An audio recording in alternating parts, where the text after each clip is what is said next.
Podcast episode 2. So as far as the podcast goes, I am just waiting basically until I feel properly disposed to undertake that task, right? Because I do have most of the slides and stuff, the presentation information, most of it is already complete.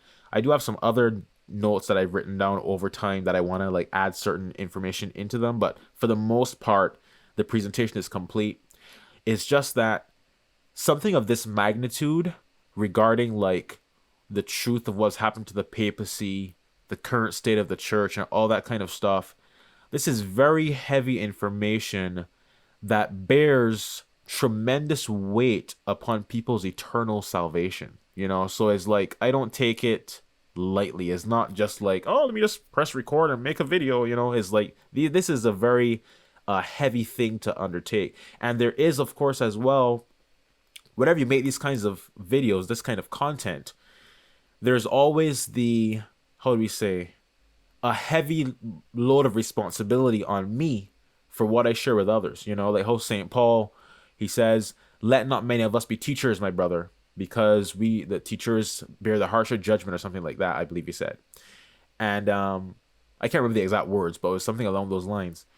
And of course, it's true, like as if someone chooses to instruct others, they are in many ways responsible for the beliefs of that person. Let's say you teach somebody heresy, right?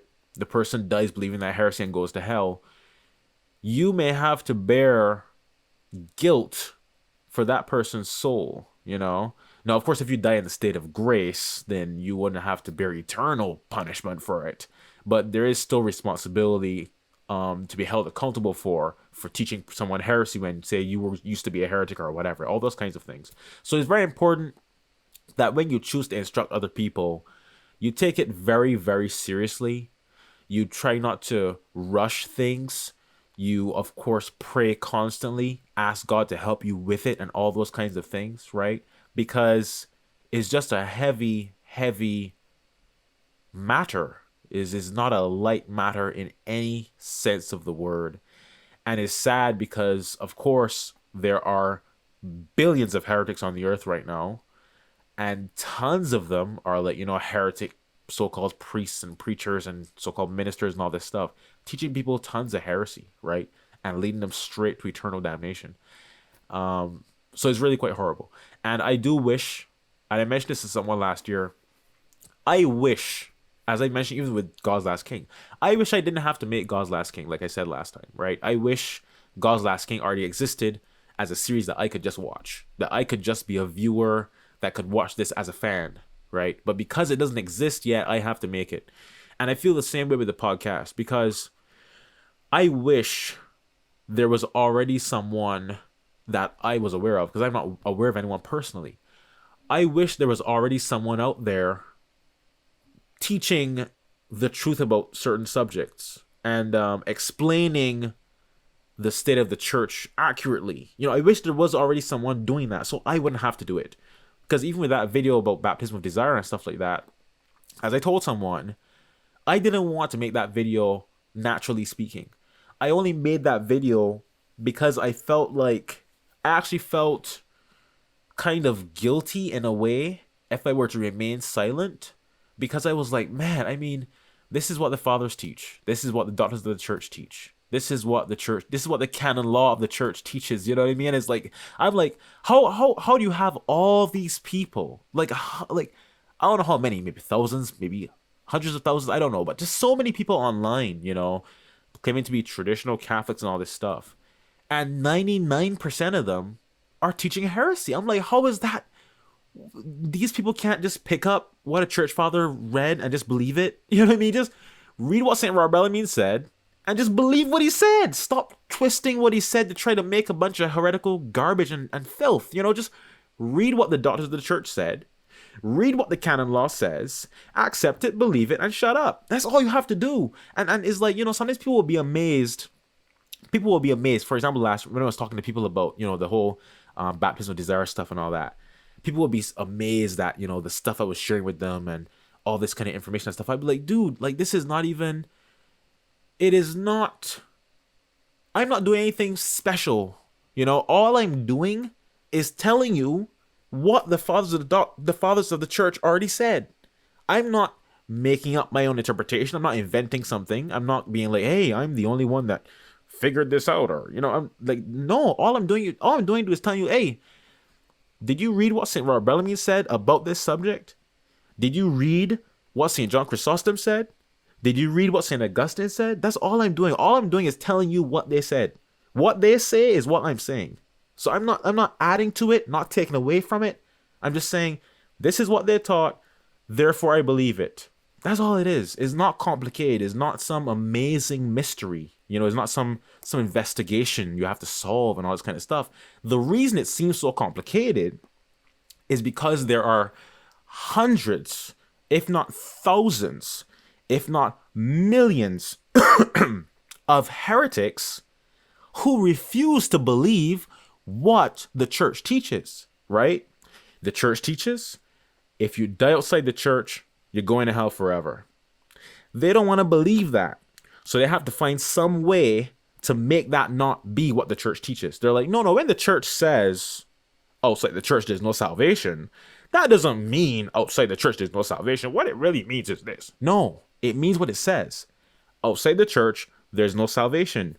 Case closed. No need to explain it, further and twist it up and all that stuff. None of that garbage. And then on the other hand, you have, so on one hand, I'm getting into the whole baptism of desire thing. But so on one hand, you have the indifferentist heretics, as I mentioned in that video, who are teaching that outside the church there's salvation. Then you have the Feeneites on the other hand, who twist the meaning of outside the church there's no salvation as well, because they therefore say, yes, unless you've received water baptism physically, you can't go to heaven, which is also false. Church fathers didn't teach that. Fathers of the church didn't teach that. The doctors of the church didn't teach that. Canon law don't teach that. Nothing teaches that, right? Nothing teaches that. No Feeneite can show you any church authority in history who taught what they teach. They can't. They can't do it because it doesn't exist. There's no church father who said, baptism of desire is heresy. None of them. No one ever. No one in the history of the church has ever said that baptism of desire is heresy or false or an error or whatever. No one. So Feeneites always have to try to find some way to twist the words of someone or take a little piece of something out of context and make it sound like it fits their filth. Both sides are teaching heresy. Anyways, let's move on to another subject. This is not the podcast channel, but sometimes anyway, as I was saying, I wish I didn't have to make episode 2 as well. Okay, so episode 1, I wish I didn't have to make that, because basically, if everyone wasn't just teaching a bunch of heresy, I wouldn't have to make that video, right? If episode 2 wouldn't be necessary if people accepted the truth of what happened to the papacy. Same thing. I don't know of anyone else personally who has, properly explained in a public sense, especially in video form, what happened to the Pope and all that kind of stuff. I don't know of anyone that's done that. If they exist, God bless them. But I haven't seen it. So because I haven't seen it, I feel that weight of sorts to do it myself, right? And I think Pope Leo the 13th, in one of his encyclicals, he mentioned, he said, only a man who is either a coward or doubts the truth of what he professes to believes. Let me say it again. This is paraphrasing. Pope Leo the 13th said, only a man who is either a coward or doubts the truth of what he professes to believe, only that man would keep silent when the church is being attacked on all sides. And those words weigh heavily on me sometimes, because it's like I would personally prefer to just live in complete solitude, pretty much complete silence and isolation, and not have a public presence with regards to religious instruction or anything like that. But because I'm not aware of anyone else who believes the truth and is doing that, I'm like, well, darn, I may have to do it, right? So That is what I mean, basically. I wish I didn't have to make episode 2, but if God wills, I do plan to make that, okay? So let's continue. Another warning. Well, starting a warning here. This is going to be another long video. Probably not as long as part 1 was, because episode 1, part 2 didn't have as much, intricate detail behind the hidden details and stuff as episode 1, part 1 did. So it may be a pretty long video, but I don't think it'll be as long as episode 1, part 1 was, because that was like basically 2 hours long. I don't think this will be that long. Now, this video, spoiler warning, may contain information which has not yet been revealed in the episodic installments. So if you don't want to be spoiled in any way about anything, story details, anything like that, this video is probably not for you. You probably should click off now. Okay? Finally, well, almost finally, the purpose of this video. This video, as I mentioned in episode 1, part 1, the purpose of this series here is to just show you all the real life backstory, influences, inspirations, certain details that have influenced the storyline, character design, set design, animation style, all that kind of stuff in God's Last King. Because as I mentioned before, just like how, people that make movies and TV shows and stuff, they often have these little secret details that they call, quote unquote Easter eggs. I have those in God's Last King as well. So I just want to explain those things to people, to you all, so that you can understand, perhaps, and have a greater eye, or a more, how do we say, a more enlightened eye as to what has inspired the creation of God's Last King when you watch it. So you may watch it with a bit of a more keen understanding of what has influenced it and all that kind of stuff. And you may notice, oh, that's based on this thing, and oh, this is based on that character, and oh, this is from World War II, and all that kind of stuff, right? So that is what this series is really for. I want to mention the last thing before we get started. The audio quality should be better this time. In episode 1, part 1, I just used Zoom, period. I just recorded on Zoom, recorded my screen on Zoom and all that stuff. And for some reason, I don't know what's wrong with Zoom, but I would use the same microphone that I used to record this series, which is, I think, a pretty good quality microphone. Sounds pretty nice. But on Zoom, it sounds like pretty much trash. I don't get why Zoom, even though it's connected to the exact same microphone, can't deliver the same quality of audio as I can get when I record on my, voice recorder app or in Adobe Premiere and stuff like that. Because right now what you're hearing should be the recording from my voice recorder or sound recorder app on my computer, which the quality should be pretty good. But Zoom, for some reason, can't deliver that same quality by itself. I don't know why. It's pretty annoying, but it is what it is. Zoom, you need to do something, because the audio sounds like absolute trash when you feed it directly from Zoom. Anyways, maybe you all didn't think it sounded that bad, but I thought it sounded somewhat trash, but it was more convenient for me to just record it on Zoom rather than having to record on Zoom and at the same time record on the sound recorder app and then line the audio up in the Premiere and all that stuff. That's just a lot more work, but I've decided this time to try that just to get a better quality sound this time around.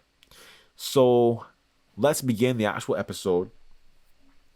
First thing is right here. This is the very beginning of episode 1, part 2. This is the first thing you see when the video starts, right? Pope Pius XI over here, and a quote from Vigilante Cura, which is an encyclical he wrote about motion pictures, films, that kind of stuff. Now, I think I'd like to maybe read the quote first, and then we could go over like talking about it. So it says the cinema ... I left some stuff out just to get the sentence more focused on what I want to talk about. The cinema must be elevated to conformity with the aims of a Christian conscience and saved from depraving and demoralizing effects. Hold on. Everyone knows what damage is done to the soul by bad motion pictures. They are occasions of sin.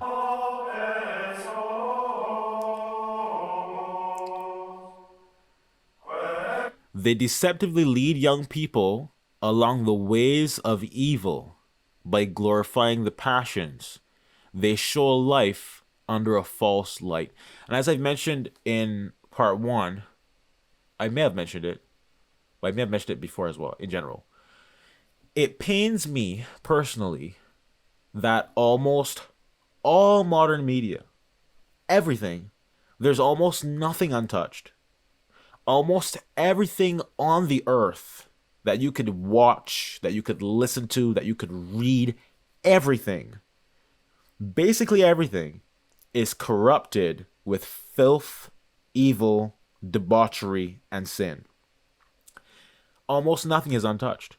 You can't even watch like National Geographic, right? You can't even watch National Geographic, just animals, just nature, without hearing some disgusting joke made when the animals have like the mating season or something. Everything is filled with filth. Even a children's show, right? You're gonna see sodomite and all that kind of stuff, sodomy promoted, all that kind of debauchery. Everything. There's nothing left untouched. Drag queen story time for the little children, okay? You have little 3-year-olds at drag queen story time. All that kind of debauchery. Everything is corrupted. Nothing's untouched. Nothing is untouched. Even if you were to watch a so-called conservative show, news show, or let's say like InfoWars, Alex Jones. If you were to watch a so-called conservative, so-called Christian radio show or TV show or whatever, like InfoWars, for example, you're going to still hear profanity. There's still going to be filthy words said by certain people. You're still going to have women dressed like prostitutes, right? So basically everything is completely corrupt. There's virtually nothing you can watch. If you can't watch National Geographic, which is just animals, not even people. If you can't watch National Geographic without hearing some kind of filth, there's nothing left untouched.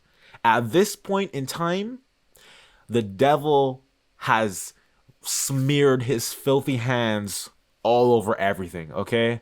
There is nothing untouched, nothing whatsoever, okay?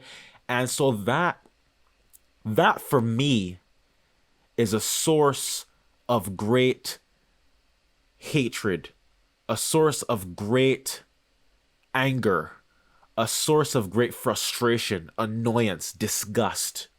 The fact that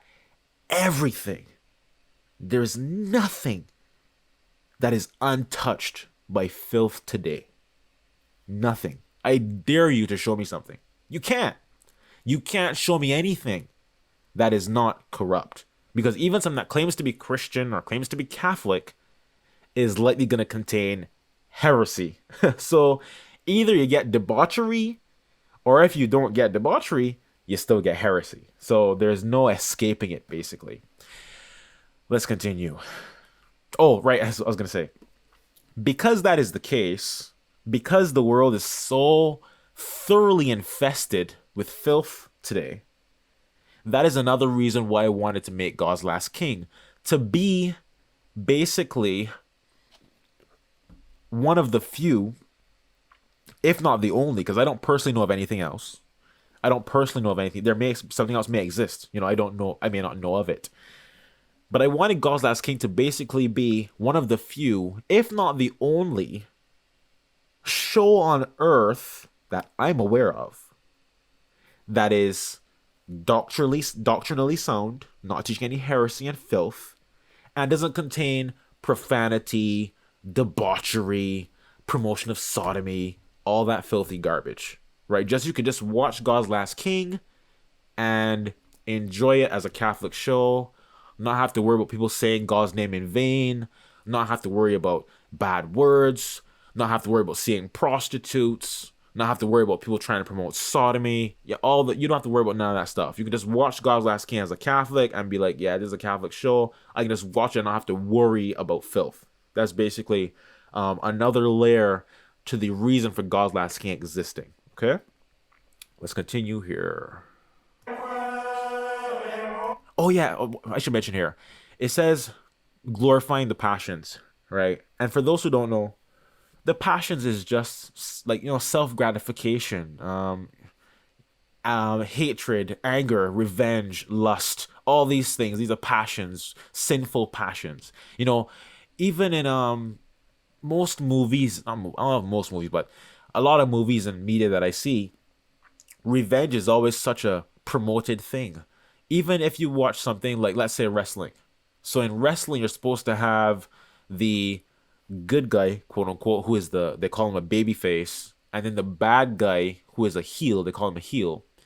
Even in the case of the so-called good guy and the bad guy, the so-called good guy will want to get revenge on the so-called bad guy. While seeking revenge on someone is evil, so the so-called good guy is not good, he's evil too. The quote unquote good guy and the quote unquote bad guy are both bad guys. But because the world is blind and in darkness, and they promote things like revenge as a good thing, their so-called heroes or good guys are not good. There's no good there. It's not good to seek revenge on people. Doesn't I think that what I'm trying to think the exact words. It says, "Vengeance is mine," saith the Lord. Right? God is the one who will avenge you if you've been done wrong. You are not to seek to avenge yourself. Seeking to avenge yourself is sinful. God is the one who takes vengeance, not you. So that's a big issue right there. And that is so common in so much movies and everything. The so-called good guy is, oh, he'll get revenge, he'll get back at that guy. That guy will get what's coming to him and all that kind of stuff. That's all evil. Is evil to seek revenge. But because the world is blind, they're into that. And it's very interesting to see when you can see how every single thing that God says not to do, the world loves it. Because the world is of the devil. The world is the devil's kingdom. These are the devil's children, right? They worship the devil even if they are not aware of it explicitly. Their God is the devil. Revenge, lust, anger, cussing, all that stuff. That's the devil. That's their God. Their God is the devil. And when I say anger, of course, there are different kinds of anger. There is a righteous anger, as God himself, Jesus, had in the temple when he whipped those people when he, used the whips in the temple. That is righteous anger. Then there's a sinful anger as well. So there's different kinds of anger. But let's continue.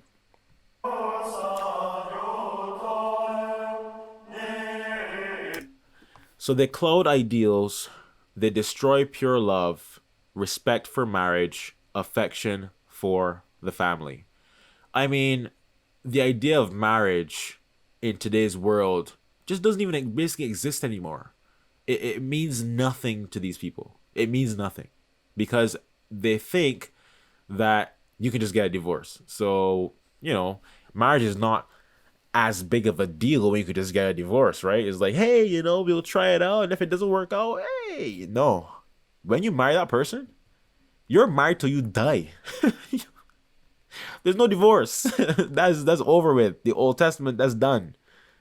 When you marry someone validly today, you're married till you die, whether you believe it or not. In God's eyes, you're married till somebody dies. Either they die or you die. Till death do us part is not a joke. People say till death do us part like it's just, like a slogan. Till death do us part. Yeah, it means what it says. You're married till someone dies. There's no divorce. And you see, like the Lord said, He who puts away his wife and marries another commits adultery. And what does the commandment say? Thou shalt not commit adultery. So you cannot get divorced without you can't even get divorced, period. Like just trying to divorce the person, you can't. The bond cannot end without death. But if you divorce someone, quote unquote, you're validly married, right? You go with somebody else, that's adultery, a mortal sin. So yeah, the world has no respect for marriage anymore, obviously. All the premarital conduct in the movies, they never, wait until marriage for intimacy or anything. It's just complete debauchery and filth. No morals, no values, nothing. They destroy pure love. And of course, pure love is not lust, is actually loving your neighbor as yourself, loving your wife as your own flesh. Okay. That's pure love. Love that is rooted in God's values, in God's teachings, love of God, bringing forth out of your soul love for your neighbor with respect to your love for God. Not loving your neighbor more than you love God, but loving your neighbor because you love God, loving your neighbor through your love of God. That's pure love. But pure love is not even a factor in modern day anything. Respect for marriage, as I said, tossed out the window. There's no respect for anything. All the women live like prostitutes. All the men live like, just debaucherous, godless, just whatever. It's horrible. It's truly horrible. And I want to mention too, on this channel, when I first started this channel, I was trying to be more, how do we say, I guess less abrasive, less, I don't know what the word is, less transparent, maybe, like more, how do we say, I guess trying to appeal more to the average person rather than just speaking completely freely and speaking like my true soul out and stuff like that. But I feel like doing that, it's not that I can't do it or I think there's anything necessarily wrong with it, because I do try to avoid religious interaction or conversation with infidels and stuff like that. But especially because now I don't read comments anymore, I think I don't care anymore. Like, I think I don't care anymore because I don't read comments anymore. Like, I'm not interacting with anyone personally. I'm not like responding to comments or hoping, oh, I hope they like my video. I hope I get more subscribers. I hope people whatever. I don't care anymore. I don't care anymore. Because I don't care anymore, I can just speak freely, and it's kind of liberating. It is truly liberating, where I can just, because I hate this debauchery and stuff. I hate to see sodomy promoted, prostitutes everywhere, all that stuff. And originally I didn't want to like speak that way here, but I feel as though my soul is like, how do we say, my soul is kind of fighting to be free. My soul is like, let me speak the truth. Let me express my hatred of filth, Like, let me say that I hate filth and not care. And I think too is like, when you're on YouTube and you're trying to appeal to, a general audience, not this garbage, it's like you want to avoid offending people and all this kind of stuff. You know what I mean? And I just can't be bothered to care anymore. I can't. I just can't do it. I'm laughing at myself because I didn't think I would start, speaking this openly in this video, but I just can't. I can't do it anymore, man. I can't. I just can't do it. I can't just sit by and hide my true feelings about all this filth in the world. I can't do it. And if someone sees this video, for example, and they go, oh, I didn't know he felt that way or whatever, then okay, is whatever, You want to subscribe? Go ahead. That's totally up to you, right? Totally up to you, man, Whoever God wills to like this channel, to like this kind of content, to like hearing me say truth about hating debauchery and filth, let God bring those people if he wills, Whoever God wills to like it will like it, and all that kind of stuff is whatever. God's will be done. I just can't bother to care anymore. It's just too fake, I guess, too fake in a way. And of course, I never said anything that was like I never lied on the channel. I never said, "Oh yeah, I support whatever rights." I never said that kind of garbage, but I didn't express that I hated that kind of filth, that kind of way, because I was trying to appeal to like a general audience, and all that kind of stuff. But I just can't be bothered anymore, man. I I just can't. I just can't do it. I'm so fed up personally in my personal life. I'm so tired of seeing nothing but filth that I have to just express it. I have to just be like, you know what? I will say the truth. I will speak and just not care. I'm gonna die one day by the grace of God, hopefully in the state of grace. May I die in the state of grace having spoken the truth. That's all I can say. May I die knowing that the truth is what proceeded from my mouth. Ah, how wonderful.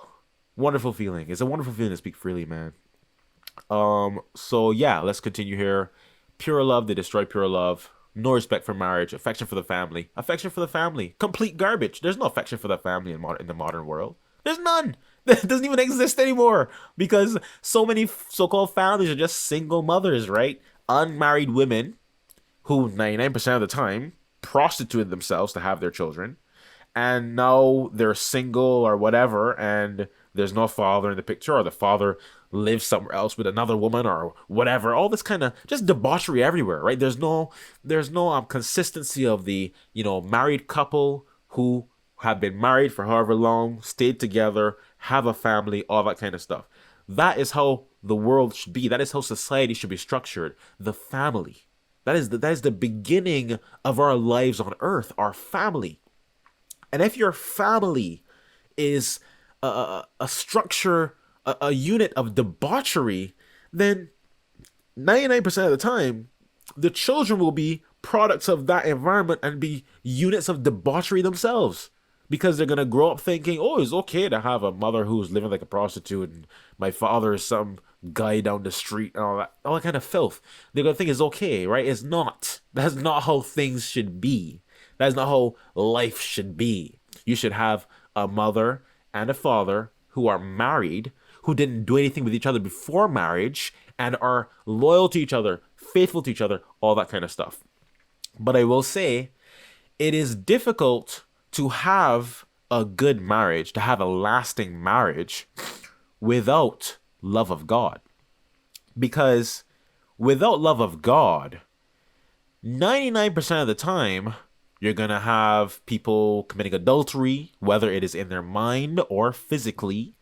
You're going to have, just not that true love. That you won't have that true respect for marriage, that understanding that divorce is wrong and doesn't even really truly exist anymore, and all this kind of stuff.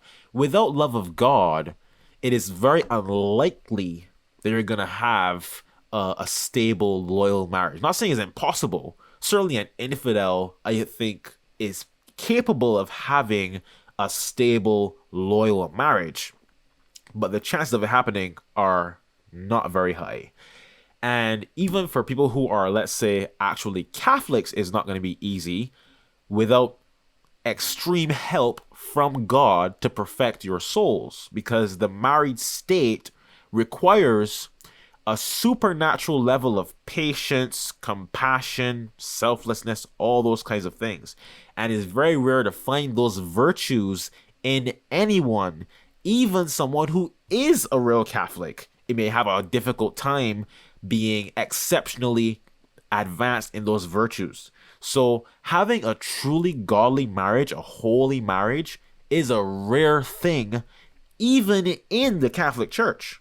So if in the Church of God it's difficult, generally speaking, to have a godly marriage like that, how much more difficult is it to have one outside the church, So the affection for the family basically doesn't exist anymore in today's world. The single mother is championed as the hero of society and feminism and all this kind of other garbage. Okay? Let's continue. Can't. Alright, on the other hand, good motion pictures are capable of exercising a profoundly moral influence upon those who see them. And of course, it's like, for example, in episode 1, part 2, which we'll get into later in this video, when Satoshi, for example, prayed for the person who was murdering him. The world would never teach you something like that. You know, the world would never teach you to love the person that's murdering you and to pray for them. The world would never teach you how to say, hey, you got to get back at that scoundrel. You got to get revenge, you know, all that kind of stuff. That's what the world teaches. But hopefully, by God's grace, stuff like that in God's Last King would have some impact on those who see it to show them the teachings of God and how they're completely antithetical to the teachings of the world. The world teaches you to seek revenge on your enemies, whereas God teaches you to love your enemies and to pray for them, right? It's the opposite. So that's one aspect of that too. Oh, I want to mention regarding feminism, I think Pope Pius X, Saint Pius X, was really against women having the right to vote. What did he say? He said something along the lines of, she wants to be equal to the man in this, and then equal to him in all other things, and that kind of stuff. He was right. You know, modern women want to be the same as men, and men and women basically, there's no difference. That's the thing. In the past, you had gender roles, right? You had a family structure. The woman took care of her children at the house. She took care of the home, raised the children, all that kind of stuff. And it's weird because the world, the godless world, the way it has transformed, it teaches women that what God created them to do is inferior to what the man was created to do, and like it is is degrading and all this kind of filth. No. God created the woman to have the role of a wife, the role of a mother, a homemaker. Even the Bible says, let the woman take care of the home, right? It is not degrading. It is not some horrible thing. It is literally what you've been made for. It's like, but the thing is kind of like, how do we say this? Is like if, imagine if I'm trying to think of an animal. Imagine if a horse was jealous of a giraffe, right? The horse is like, oh, I wish I could eat leaves like the giraffe and do all that kind of stuff. Why is his neck so long he could eat all that? It's kind of like an envy. Whereas like the horse should be satisfied and content being a horse and do its best to do what a horse does well, and let the giraffe be a giraffe and do what the giraffe does. So there's no need to compete. There's no need for a horse to compete with a giraffe. But women have been taught that they're supposed to compete with men. So instead of the woman seeking to perform her role well and to perform her duty in society well, she wants to perform the man's duty better than he performs it. So instead of being a housewife and a homemaker, take care of her children, she wants to have a career and become a CEO and all this kind of stuff, which is what the man should be doing. So you have the horse trying to be the giraffe instead of trying to be the horse. There's no need to compete. There's no need for it. You're meant to be companions, not enemies. The woman is to be the man's companion. The man is the woman's companion, not her enemy. But the world has taught us, so has taught people, taught me as well when I was growing up as a godless infidel as I was before. The world is teaching people that men and women are the same and they should compete with each other. No, they should not. The man should do his role, the woman should do her role. Now, granted, in today's world, everything is so expensive that it is difficult to have a traditional family structure without extreme hardship. Because to rent an apartment is expensive. To get a house is absolutely insane. All those kinds of things. Like a normal, like an average person working, let's say minimum wage or a little above minimum wage, that man can't, generally speaking, buy a house or afford a mortgage and all that kind of stuff. Because the way our society has allowed itself to progress, it has progressed in such a way that it makes having a traditional holy family structure difficult. But if the world, of course, had developed in a godly direction, then these things would have been considered as the world was changing.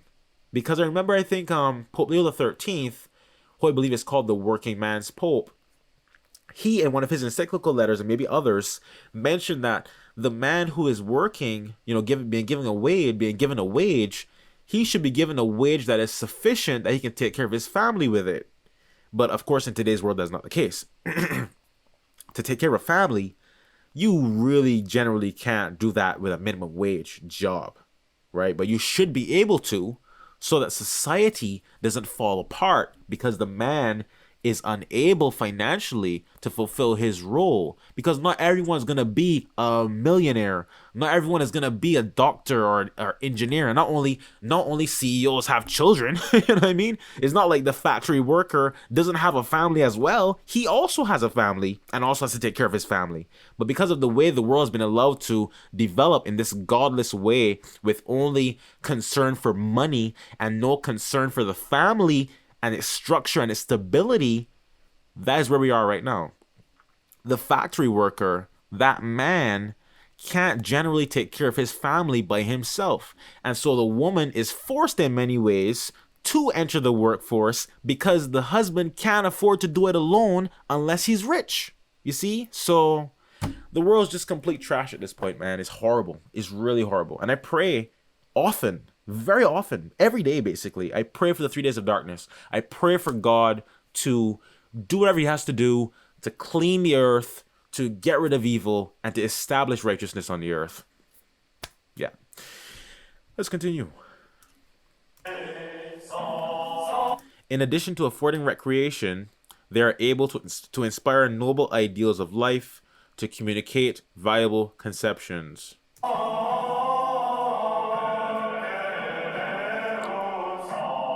To present truth and virtue under attractive forms, to champion the cause of justice, to give new life to the claims of virtue. And regarding this, to present truth and virtue under attractive forms, for me, as far as, recreation, entertainment, all that kind of stuff, I've mentioned before, there are different kinds of media that, apart from the filth in them, I enjoy many aspects. I enjoy watching a wrestling match, for example. I enjoy watching a Dragon Ball fight, right? But there's nothing like that. There's nothing with that, excitement or combat or, manly stuff like that in that is a modern form of media. There's no Catholic Dragon Ball. There's no Catholic Street Fighter, I guess, could be an example, maybe, stuff like that. There's nothing like that is Catholic and morally pure, that is not corrupted by filth. So as I mentioned before, God's Last King in many ways is meant to provide that. It is meant to be that manly, exciting, fighting show that is morally pure, that is not corrupted by debauchery and sodomy and profanity and filth, That is what God's Last King is meant to be. And so, God's Last King, in many ways, of course, a woman can watch it, could enjoy it, but it is really more geared towards towards males. It's really more of a male show, because it's like, it's going to be 99% of the action, I guess, is going to be just like men just fighting. Hold on. As I mentioned before, my throat is a little... I got some throat issues going on, so that's why I got to drink water. My nose is stuffy, all this stuff. Anyways, God's Last King is going to be, apart from the story itself taking place, the action and stuff like that is going to be 99% men fighting each other. It's like Dragon Ball. So it's really a Catholic fighting show, some martial arts kind of thing as well, but it's really meant to be just that. I guess they call it like a teenage boy show, in a sense, like something that just appeals to young men, the fighting and the combat and the manliness and all that kind of stuff is meant to be more so for men. I'm not saying a woman can't watch it, but it is really geared towards a male audience primarily. Okay, just like Dragon Ball is as well. Dragon Ball is not really geared towards females. It's really geared towards males, although there are women who watch Dragon Ball too. But it's really more of a man's show. Same thing with wrestling. Wrestling is also primarily geared towards men, because combat is a masculine thing. You know, I don't think, for example, women should be wrestlers and UFC fighters and stuff. I think that is just deplorable trash. A woman shouldn't be fighting in UFC. She should be doing womanly things, taking care of her children, gardening, sewing. And I don't say this, that's the thing. The way our world is structured today, people will take offense at me saying that. I think, oh, he, blah, blah. But those are feminine things. There is such a thing as femininity and masculinity. There's nothing wrong with femininity, right? There's nothing wrong with a woman being feminine. She's supposed to be feminine. She's supposed to like dolls, or not Barbie, because Barbie is like, the clothing is debauchery, of course. But in the sense of dolls, dresses, like those are feminine things. A woman is supposed to be feminine. A man is supposed to be masculine. So this should encompass what they are. A man should be manly, a woman should be womanly. Combat is a manly thing. That's why, like, I think in the Old Testament, there were no women in the army. A woman should not be in the army. A woman should not be fighting as a soldier. What is that? She should be at home taking care of her children. The man should be the soldier. So all the world is just completely twisted upside down and a whole bunch of stuff. So yeah.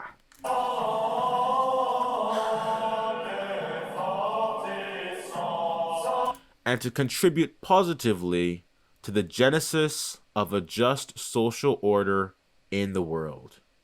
And if, by God's grace, I live to see the age of peace, then hopefully, God's last king would have contributed positively to the genesis of a just social order in the world, even if it was just one soul.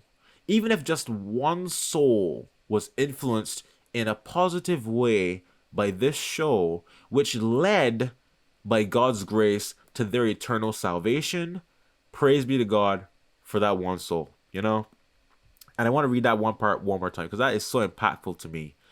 To present truth and virtue under attractive forms, to champion the cause of justice, to give new life to the claims of virtue, and to contribute positively to the genesis of a just social order in the world.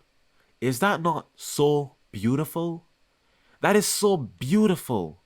How could you not see the beauty in that? To contribute positively to the genesis of a just social order in the world, to be a part of the furnishing, of the nurturing of godliness on the earth. That is beautiful. Truly beautiful.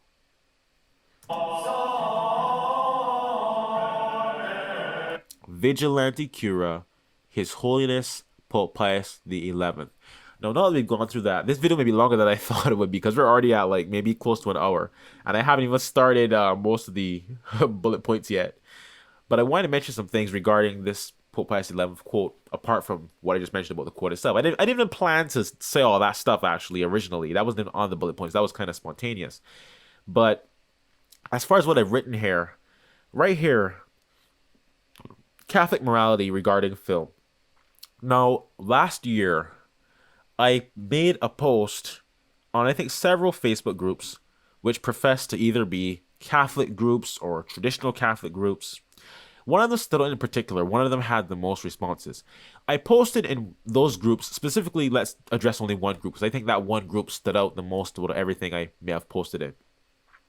I posted in a group, a quote-unquote traditional Catholic group on Facebook, asking whether it was a sin for me to watch anime.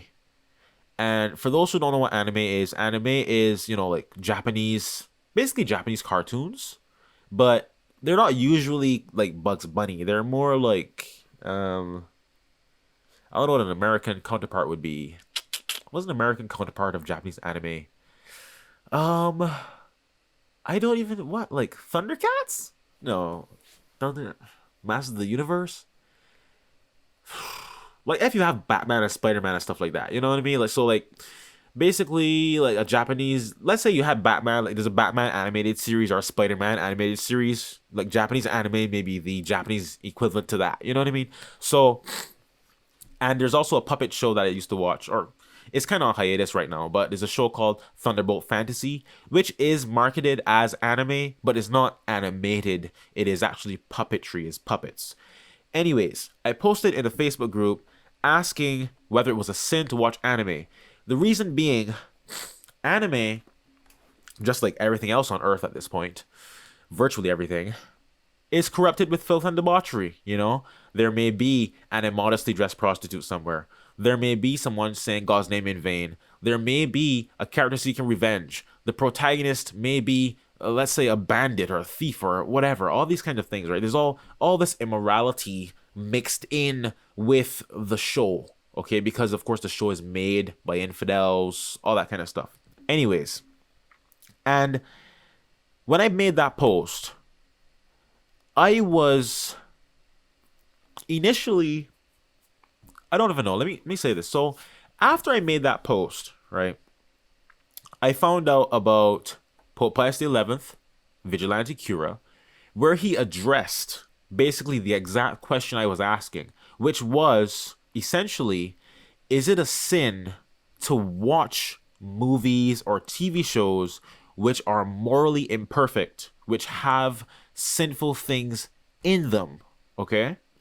And Pope Pius XI spoke in great detail about how Catholics are to interact with in his time, of course, which is like like early 1900s, motion pictures, movies, okay? Because back then, I don't think TV shows were a big thing at that point yet, but they definitely had motion pictures or movies. So he wrote this encyclical talking in detail about how Catholics are to interact with or to think about or view movies. And then Pope Pius XII also made an encyclical, which was his successor, called Miranda Porsus. And I think Vigilante Cura means like with watchful attention or something. I'm not sure. I don't know it Latin.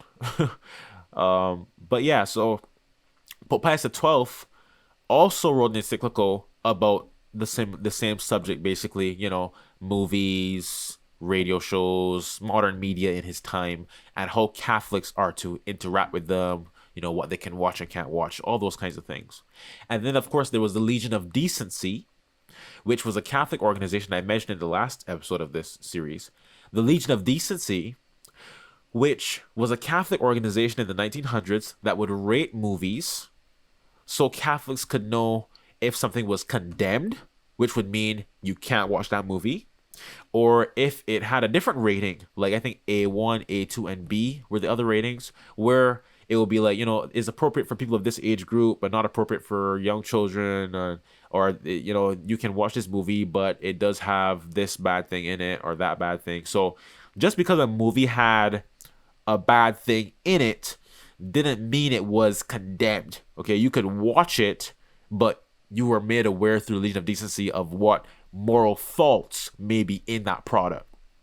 Anyways, so what I wanted to say about the Facebook group is that as it was taking place, I genuinely will say I appreciate and I have great charity, great love and appreciation for the people who tried sincerely to help me in answering that question and stuff like that. I pray for their souls and for the souls as well of those who didn't answer the question appropriately or may have said bad things or whatever. Because some people were like, oh, stop watching anime and grow up and all that kind of stuff, which is just stupidness that's not related to the question. Because there's not a matter of like, for example, this person I don't think was had bad intentions or anything, but one person in particular, he said something along the lines of, he didn't answer the question of whether it was a sin to watch anime, but he was basically saying, is there something else you could be doing instead of watching anime? Like, visit a sick friend and all this kind of stuff like that. And of course, those are good things to do, but by stating that or asking that, you're not answering the question. The question is not whether I should be, helping a sick friend rather than watching Dragon Ball. The question is it a sin for me to watch Dragon Ball? That's the question at hand here. So I didn't like how he didn't answer the question. It's like, answer the question, sir. Is it a sin? Yes or no? And so I appreciate, if you had, good intentions trying to help or what's not, but I need the question answered. Because it's a question about morality, not a question of whether I should be doing something else or not, that kind of stuff. But what I want to say is this. In all of the hundreds of comments, because that video had hundreds of comments. I mean, I couldn't even keep up with the amount of comments. It got a lot of comments in that group. A lot of people were commenting and, maybe people were, I don't know, debating each other or something. I don't know. But people were just going, typing crazy on that post. Not a single soul, right? Not a single. No, I didn't see one person, not a random person. I didn't see Billy Jack or anybody. Not a one soul mentioned the Legion of Decency. Not one soul mentioned Pope Pius the 11th. Not one soul mentioned Pope Pius the 12th. No one. Not a single person. And I've considered myself to be a Catholic for this is going on 3 years now. My entire time, 3 years so far almost. Yeah, 2020. Well, almost 4 years actually. Almost 4 years. And during this time, I've not just been, doing nothing. I've been reading stuff and researching stuff and all that. I don't think I've seen a single person that is, a public figure professing to be a Catholic or a traditional Catholic or anything. I've not seen a single one of them, not a single person that has addressed the question of, media, what we can watch, what Catholics should not watch, and all that stuff. I have not seen a single one of them, not one person, mention the Legion of Decency, mention Pope Pius the 11th, or Pope Pius the 12th. Not one. And I'm completely shocked. I'm like, wait, hold on. Have they never heard of them? Have they never seen these things? Because if they have, why would you not reference these things? Why would you not? Because now that I know of these things, I'm not just gonna, try to go about making my own opinions and, not referencing these authorities. Because as Catholics, we are to formulate our opinions and our understanding of the world based on what we are taught by church authority. So if the Legion of Decency had certain standards for movies and stuff like that, that should inform and direct and guide our understanding and interpretation of how we should see movies and stuff like that. And Pius 11, Pius 12, and so forth. Now, there are also, apart from the Facebook group where not a single soul mentioned these things, and I'm completely disappointed. At one point, I would say, disgusted. I was disgusted that no one mentioned these things. Why? Because the fact that no one mentions these things, for me personally, I don't know every single person's soul or life or experience, etc. But for me personally, it was an indicator that kind of reaffirmed what I had begun to see about the various groups online. And that being that many of the people in those groups, if not most, I don't know, there's tons of people in there, I haven't interacted with everyone, but based on my experience, a lot of people in those groups are heretics. A lot of people in those groups, sadly, are godless. Okay? Because there are even people in there mocking saints. People posting pictures with their wife dressed like a prostitute. And of course I don't mean literally a secular prostitute, but wearing immodest clothing that is not appropriate Her shoulders exposed or her knees may be exposed. All this stuff. I'm like, what is traditional Catholic about this? What is traditional Catholic about this? Nothing. Nothing about it. So, for example, I posted a quote from Saint Aloysius Gonzaga from his life story, his biography, where it mentioned that he never looked women in the face as a way to mortify his eyes and avoid the possibility of temptation, right? Can you believe there was I have to say, a godless fool in there who mocked Saint Aloysius? I was like, you're in a quote unquote traditional Catholic group and you're mocking Saint Aloysius? You are a dog. You're a dog. You are a godless dog. How can you mock a saint? And I don't understand. I don't understand how someone can call himself a Catholic, let alone a traditional Catholic, and mock a saint and be totally comfortable with that. Like, you have to be you have to be in complete and utter spiritual darkness. Really. Like, you have to be in complete and total blindness. I think you're even worse than a Protestant. I think that person is worse than a Protestant. Because at least a Protestant openly confesses that they don't believe in the Catholic Church or anything. But you claim to be a Catholic? You claim to be a traditional Catholic, perhaps? And you are mocking a saint? And it's those kinds of things, and just the overall heresy that I saw as well. People professing a bunch of heresy in those groups and stuff. I was like, wow. It really just showed me that those groups are just infested with just open, public, brazen heretics. Okay? And so I don't really interact in those groups as much as I used to. I may post a video or something. If God wills, for example, for someone to see a certain video that may, do certain things for their salvation, perhaps. But as far as, reading comments, interacting with people and all that stuff, I don't do it anymore because you're going to see a bunch of filth. And the thing about reading comments is that, sure, there may be good comments. Maybe even most comments may be good comments. But the bad comments are the ones that are truly dangerous, especially with regards to church teaching. Because there's no danger, of course, in seeing someone agree with the truth. It's wonderful. Praise be to God. God bless them for believing the truth and accepting the truth and all that stuff. May the Lord save their soul. But when you see the heresy, that's the danger, okay? Because, as I mentioned in the last video as well, we should not have an overconfidence whereby we believe that we are indefectible, that we can't possibly lose the faith.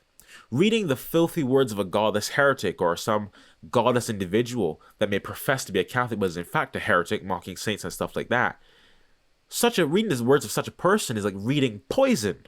It is dangerous for the soul. It can cause doubt. It can cause weakening of faith, weakening of zeal, a whole bunch of stuff. That's why the church has always warned her children to avoid being too familiar with heretics. Saint Cyril of Jerusalem said, hate all heretics. Okay? That's what a saint said. Hate all heretics. Avoid them if you value your salvation. And of course, you pray for the salvation of these heretics. You don't wish them to go to hell. But you despise their faithlessness. You despise their heresy. You condemn their godless garbage. You understand? But, yeah. So, I was very disappointed by that no one in those groups mentioned the Legion of Decency that I saw. And overall, it kind of reemphasized for me what I was learning at that time, that, a lot of people in those groups and stuff, these groups online, a lot of them, I won't say every single one, because I don't know every single person, or I don't know everyone in every single group. But a lot of these groups are infested, sadly, with people who seem to not be obsessed with their salvation. And you should be obsessed with your salvation. Because right now especially, 99.99% of people on the earth today are on the highway to eternal darkness, eternal hellfire and torment. 99.99. And even regarding the church itself, saints, fathers, doctors, all this stuff, I mean, I think they almost unanimously, if not unanimously, the vast majority that I've seen, if not all that I've seen regarding this certain subject, have taught that even most Catholics go to hell. So, we all know, if you believe the truth, everyone who does will say the church goes to hell. But even most Catholics who are in the church go to hell too. So who is saved then? Right? It's like, hold on. People say the church is going to hell. 99%, well, all of them who don't say the church is going to hell. Most Catholics going to hell too. Right?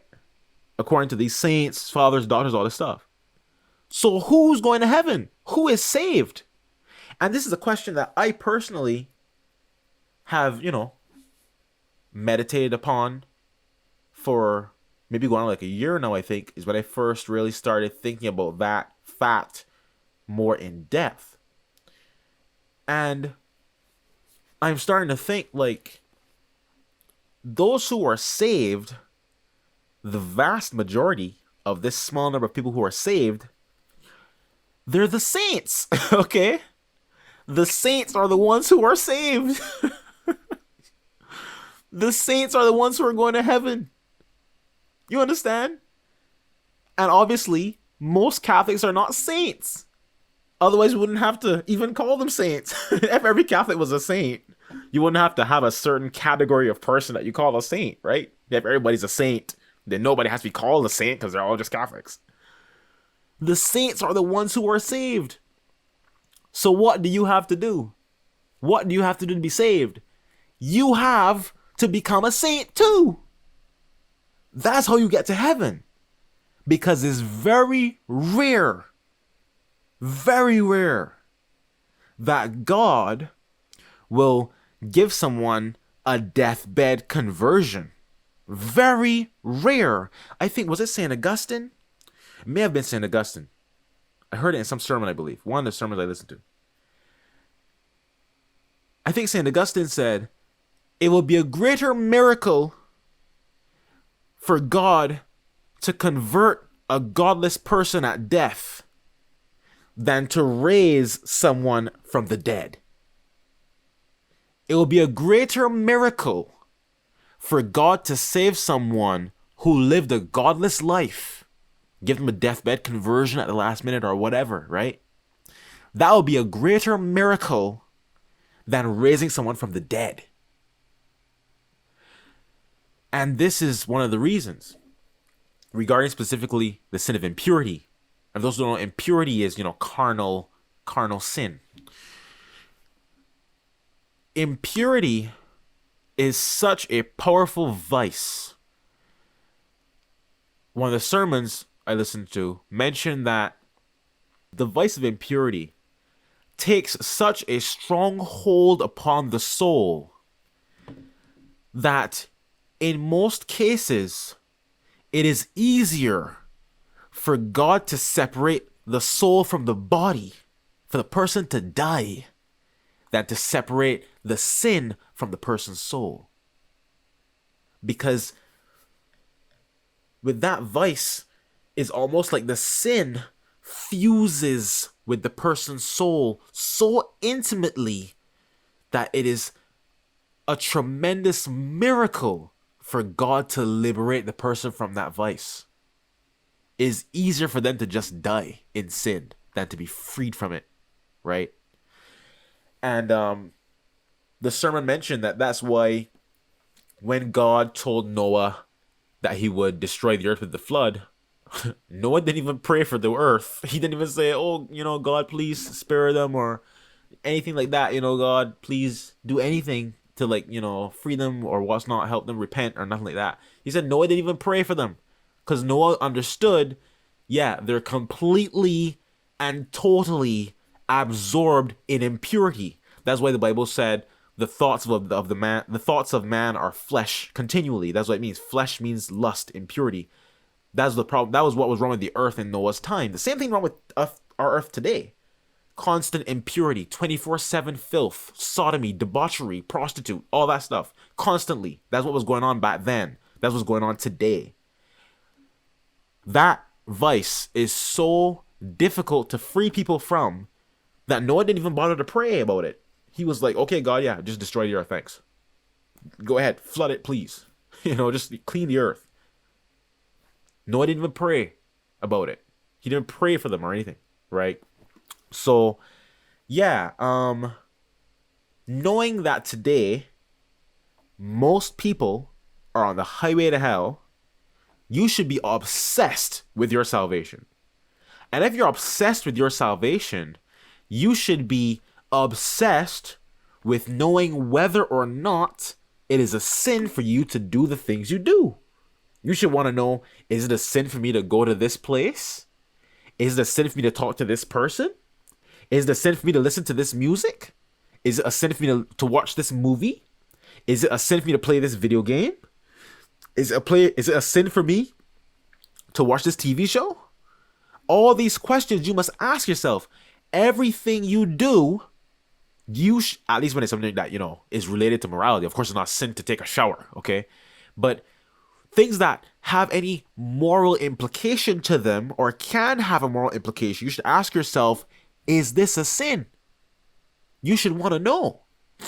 And I think, personally, if you ask yourself that question, most people today on the earth watch movies, watch TV shows. That's like basically just another aspect of modern life today.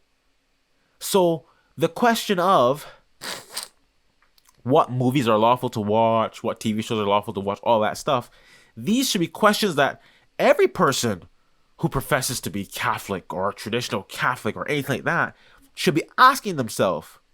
And these things should be widely researched in, those circles of people.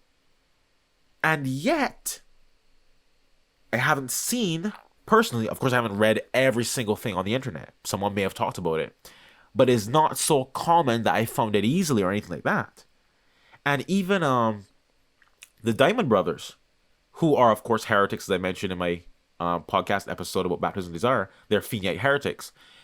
There are several channels, I think 2 channels I saw, that seem to be associated with them, that address the question of the morality of watching. I think the guy J.R.R. Tolkien, he is the Lord of the Rings guy, right? I think he's the one who did Lord of the Rings.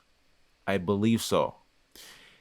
The question, they address the morality of watching Lord of the Rings, Batman, Dragon Ball, Spider-Man, all this stuff, right? They made videos about these things. Basically, how Catholics can or should enjoy these forms of media and the things wrong with them and all those kind of things. I've watched a bunch of those videos. I've watched all that I've seen online. The one about J.R.R. Tolkien. There's one about, Dragon Ball and Spider-Man and all that stuff. I've watched those videos. And not once, not one time, not once in any of those videos was the Legion of Decency mentioned, was Pius the 11th mentioned, or Pius the 12th mentioned. And it disappoints me. Hold on. It disappoints me because the Diamond Brothers seem to pride themselves. I don't mean pride in necessarily a sinful way. I'm not accusing them of sin.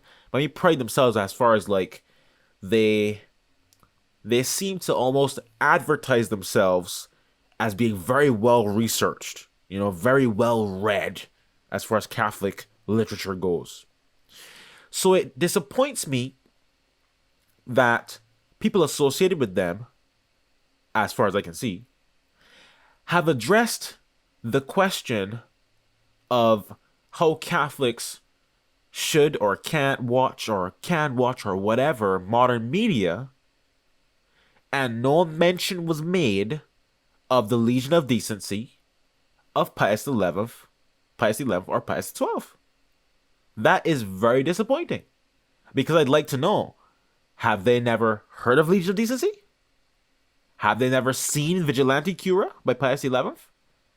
Have they never seen Miranda Procis by Pius XII? You know? I'm very confused about that. So, in the J.R.R. Tolkien video, I believe, the guy who seems to be associated with the Diamond Brothers said that a Catholic shouldn't read fairy stories or something like that. And I think by a fairy story he meant perhaps like a story that involves, magic or something like that. I think. Not 100% sure. J.R.R. Tolkien was completely obsessed with fairy stories. Most of Tolkien's books are satanic fantasy novels. J.R.R. Tolkien replaced Jesus Christ with such stories. For entertainment, a true Catholic must never read any books, watch any movies, play any games, or listen to any music that has magic, occult, or fairy story themes. But I brought it up not because of specifically that statement in of itself, but my problem is, as someone professing to be a Catholic, let alone professing to be a traditional Catholic, you shouldn't be making statements about what a Catholic can or can't lawfully watch without addressing and referencing church authority on that subject. You can't just be out here just make up your own opinions, man. Because I think when I first saw those videos by the Diamond Brothers associate, whoever, if he is associated with them, I basically, took it to be, this is what a Catholic is supposed to think, about these things. But the Legion of Decency doesn't seem to go that direction at all. Just because a show has magic in it, or has a magician as a main character or whatever, doesn't automatically mean it's condemned. You understand? And so, when addressing those kinds of questions, church authority needs to be referenced. And I've noticed, as those from my podcast channel may be kind of noticing as well, within the realm of quote-unquote traditional Catholics and sedevacantists and stuff like that, there's a lot of lack of respect, I feel, for church authority. And I mean, to be a Feeneyite or an indifferentist or anything like that, you have to have some lack of respect for church authority because you're teaching heresy, right? And you're basically picking and choosing what you want to believe. You're like, okay, so Pius XI said this, but that's heresy. Okay, no, I won't believe that. No, that's what the church teaches, And I feel like, especially with Feeneyism, with that specific heresy, there is such a sweeping disrespect for church authority and church teaching that there is a lack of the understanding of the importance of backing up one's opinions and claims and everything with church authority. Okay? Because if this person had seen the Legion of Decency's ratings about movies like Aladdin, okay, Aladdin wasn't condemned by the Legion of Decency. There are other movies, but Aladdin is one that I remember specifically. Aladdin is about the magic lamp, right? Aladdin has the genie and all that stuff. I haven't watched the old Aladdin that is specifically talking about, so I may contemplate doing that at some point.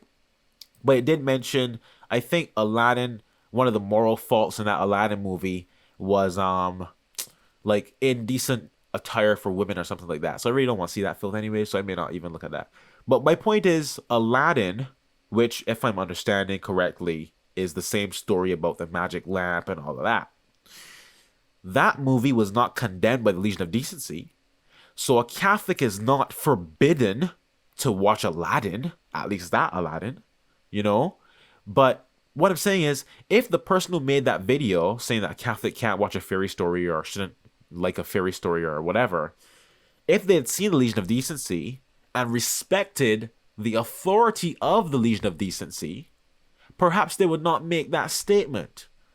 Because what a Catholic is allowed to watch and all that kind of stuff is not as simple of a question as one may think. Because the Legion of Decency wasn't just like, okay, if it's not a Catholic show, it's condemned. You know? There's one bad word, no one can watch that movie. The Legion of Decency didn't act that way.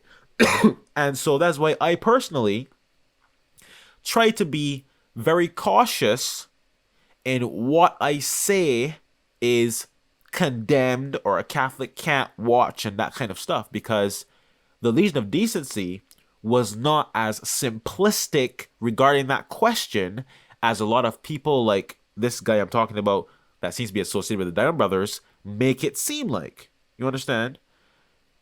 So yeah, it's a much more complicated question than they make it seem to be. But yeah, so overall, I was just very disappointed that in that Facebook group, no one mentioned these things, and they should have been mentioned right away by somebody. And even the guy associated with Diamond Brothers, as far as I can tell, didn't mention it either. You know, and the Legion of Decency is a very important thing regarding Catholic morality today, especially with regards to media, movies, TV shows, etc. So, yes. Now, this video is probably going to end up being longer than the first one because that's only the first point. I'm going to start recording here and start a new recording just so I don't risk losing any footage or whatever.